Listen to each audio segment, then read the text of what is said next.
ዜጎቻቸው የሀገራቸው መሬትና ሀብት ተጠቃሚ ስላልሆኑ በከፍተኛ ደረጃ ሌብነትና ስርዓተኛ አልበኝነት በእነዚህ ሀገሮች ይታያል። ስለዚህ ኢትዮጵያ ውስጥም የአይነት ሁኔታ እንዳይፈጠር ስጋት አለ። ቅኝ ገዢዎች መሬታችን ተጠቅመው ሀብታችን ተጠቅመው አሁንም ታክስ ያስከፈሉ ነው የተባለው። እኛ ደግሞ አሁን እንጠቀምባቸው ነው ያለው። ቅኝ ግዛት ሌጋሲ ያለባቸው ሀገሮች ላይ እንደምናየው አንዳንድ ከተሞች የተወሰኑ ኳርተሮቻቸው ወይም የተወሰኑ ሰፈሮቻቸው በውጭ ሀገር ዜጎች የተያዙና አገሬው የቤት ባለቤት በዛ አካባቢ መሆን ማይችልበት ሲስተማቲካሊ መገለል የሚያመጡ ምናይባቸው ሀገሮች አሉ። እነዚህ አስተያየቶች የውጭ ሀገር ዜጎች በኢትዮጵያ የማይንቀሳቀስ ንብረት ባለቤት ወይም ባለይዞታ የሚሆኑበትን አግባብ ለመደንገግ በቀረበ ረቂቅ አዋጅ ላይ ከምክር ቤት አባላት የተነሱ ናቸው። የህዝብ ተወካዮች ምክር ቤት ባካሄደው 30ኛ መደበኛ ስብሰባው በሁለት አጀንዳዎች ዙሪያ ተወያይቶ ውሳኔ አሳልፏል። በአጀንዳነት ከተያዙ ጉዳዮች መካከል የውጭ ሀገር ዜጎች በኢትዮጵያ የማይንቀሳቀስ ንብረት ባለቤት ወይንም ባለይዞታ የሚሆኑበትን አግባብ ለመደንገግ በቀረበ ረቂቅ አዋጅ ላይ ሲሆን የአዋጁን አስፈላጊነት የመንግስት ተጠሪ ሚኒስትር ዶክተር ተስፋዬ በልጅጌ ለምክር ቤቱ አባላት አስረድተዋል። የዜጎችን የመሬት ይዞታ የማግኘትና የመጠቀም መብት በማያጣብብ መልኩ የውጭ ዜጎች በኢትዮጵያ የመኖሪያ ቤት ባለቤት የሚሆኑበት ወይም ለመኖሪያ ቤት ግንባታ የሚውል መሬት የሚያገኙበትን ህጋዊ አሰራር መዘርጋት የውጭ ዜጎችና ባለሀብቶች እምነት ኖሯቸው የውጭ ካፒታል በኢትዮጵያ ስራ ላይ እንዲውል ለማበረታታት አውንታዊ ሀገራዊ ኢንቨስትመንት ምልከታ እንዲኖር ለማድረግ እና የኢንቨስትመንት ፍሰትን ለማሳለጥ የሚኖረው ሚና ከፍተኛ በመሆኑ ይህ የህግ ማዕቀፍ ተዘጋጅቷል። በረቂቅ አዋጁ ዙሪያ ሀሳባቸውን ያቀረቡ የምክር ቤት አባላት በዜጎች ኑሮ ላይ አሉታዊ ሆነ አዎንታዊ ተጽዕኖ እንደሚኖረው በማንሳት አዋጁ ጊዜውን የጠበቀ ነው አይደለም የሚሉ ክርክሮችን አንስተዋል። ዜጎች ቤት የማግኘት አቅማቸውን የሚፈታተን ስጋት ሊፈጥር ይችላል ብዬ አስባለሁ። ዜጎች የተሻለ የመወዳደር አቅም ሲያዳብሩ እንዲህ አይነት አዋጆች ቢወጡ የተሻለ ነበር ብዬ አስባለሁ። በአሁኑ ወቅት ግን ጊዜውን ያልጠበቀ ነው ለማለት ነው። ህገ መንግስታችን አንቀጽ 40 መሬት የኢትዮጵያ ህዝቦች የጋራ ንብረት እንደሆነ እንደማይሸጥ እንደማይለወጥ ይደነግጋል።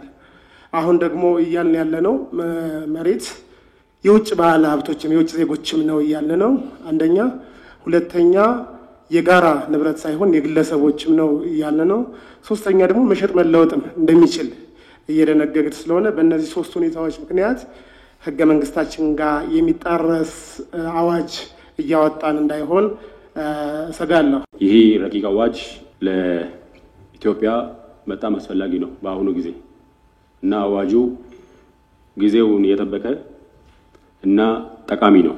ወደድንም ጠላንም ጊዜው የግሎባላይዜሽን ዘመን ነው። ግሎባላይዜሽን ማለት ደግሞ ዓለም ወደ አንድ መንደር የመጣችበት ነው። በተናጠል ሆኖ መጓዝ የማይቻልበት ነው። የቀረበውን ረቂቅ አዋጅ በርካታ ፋይዳ እንዳለው የገለጹ የምክር ቤት አባላት በአዋጁ ላይ ሊስተካከሉና ማሻሻያ ሊደረግባቸው ይገባል ያሏቸውን ጉዳዮች ዘርዝረዋል። ከነዚህ መካከል በዋና ዋና ከተሞችና በሌሎች አካባቢዎች ያለው እድገት የተመጣጠነ አለመሆኑን በማንሳት የውጭ ሀገር አልሚዎችን ከዋና ከተሞች ውጭ ያሉ አካባቢዎችን እንዲያለሙ ቢደረግ የሚለው ሀሳብ ይገኝበታል። ከተማ ላይ ግንባታዎች በጣም ውድ ናቸው። እኩል እና የተመጣጠነ እድገት ስለሌለ ምናልባት እንደው እነዚህን ውጭ ዜጎች ክፍለ ሀገር ላይ ወይንም ገጠር ላይ በደንብ ባላደጉ ሀገራት ላይ ኢንቨስት እንዲያደርጉ የሚያበረታታበት ዘዴ ማስቀመጥ ከቻልን የሚል ነው። ቤት ለመግዛት ወይም ደግሞ የውጭ ዜጎች የሀገር ውስጥ ፋይናንስን እንደማይበደሩ ወይም እንደማይጠቀሙ ያስቀምጣል። ከዚህ አንፃር ግን እኔ ምናልባት አበድረን ለምን በዶላር እንዲመልሱ አናደርግም? ምክር ቤቱ አዋጁን ረቂቅ አዋጅ ቁጥር 17/2017 ሆኖ በአብላጫ ድምጽ በዋናነት ለከተማ መሰረተ ልማትና ትራንስፖርት ጉዳዮች ቋሚ ኮሚቴ ለዝርዝር እይታ መርቷል። የህዝብ ተወካዮች ምክር ቤት በመደበኛ ስብሰባው የተወያየበት ሌላኛው ጉዳይ የከተማ መሬት ይዞታና መሬት ነክ ንብረት ምዝገባ ረቂቅ አዋጅ ዙሪያ ነው። ማንኛውም አመራር ወይም ባለሙያ ከምዝገባ ጋር በተያያዘ የሚሰሩ ስራዎችን እንዳይተገበሩ ሆን ብሎ ያደናቀፈና ያጓተተ እስከ 2 ዓመት በሚደርስ ጽኑ እስራት እንዲቀጣ መደንገጉን የቋሚ ኮሚቴው ሰብሳቢ ገልጸዋል።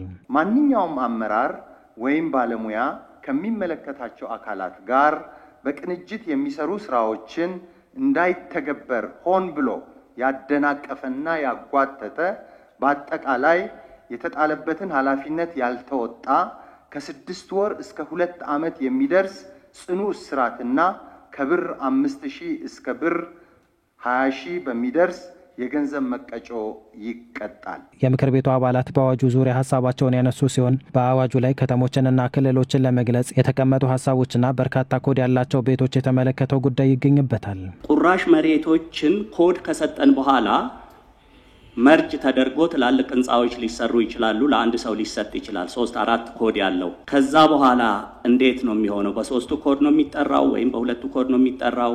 በርከት ያሉ ቁራሽ መሬቶች ይሁኑ ወይም ለልማት ሲባል የተለያየ ኮድ ያላቸው አንድ ላይ መርጅ ቢሆኑ ወይም ቢቀላቀሉ መርጅ የተደረጉት 4-5 ፕሎቶች ከሆኑ ያ መርጅ ተደርጎ አንድ ቁጥር ይሰጠዋል፣ አንድ ኮድ ይሰጠዋል። የተደጋገመ ኮድ አይኖረውም ማለት ነው። ምክር ቤቱ የከተማ መሬት ይዞታና መሬት ነክ ንብረት ምዝገባ ረቂቅ አዋጅን አዋጅ ቁጥር 1381/2017 ሆኖ በአብላጫ ድምፅ አጽድቋል።